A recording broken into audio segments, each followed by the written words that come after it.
major discovery.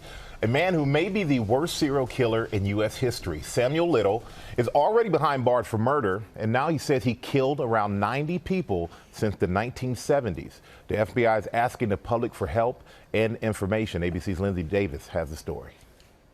He might just be the most prolific serial killer in U.S. history. 78-year-old Samuel Little currently sits in a Texas jail cell where he now claims to have murdered more than 90 people in nearly half a century. The details he gave were so close to what happened, law enforcement authorities were able to close these cases out. The FBI says so far they've corroborated 36 of those murders. But this morning, they're asking local law enforcement agencies and the public for help, looking to connect Little to nearly 60 murders in 16 states across the country, occurring over a span of more than 40 years. Little eluded police for decades. It wasn't until he was arrested in 2012 on a narcotics charge that police began to connect the dots, his DNA linking him to 3 unsolved homicide victims from the 80s. Then this year, a Texas Ranger paid him a visit in prison, and Little started talking. James Holland, get him to detail these horrible crimes that he committed. Little allegedly detailing how he picked up vulnerable women,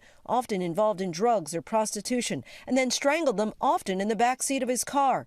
In many cases, their deaths were either not investigated or it occurred before DNA profiling was readily available. His confessions stirring up cold cases across the country, with many families still seeking closure. It's a very difficult time, but I'm glad it's over.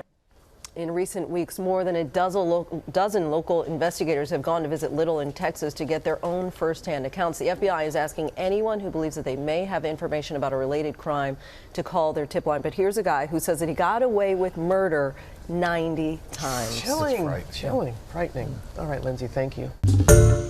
Hi everyone, George Stephanopoulos here. Thanks for checking out the ABC News YouTube channel. If you'd like to get more videos, show highlights, and watch live event coverage, click on the right over here to subscribe to our channel, and don't forget to download the ABC News app for breaking news alerts. Thanks for watching.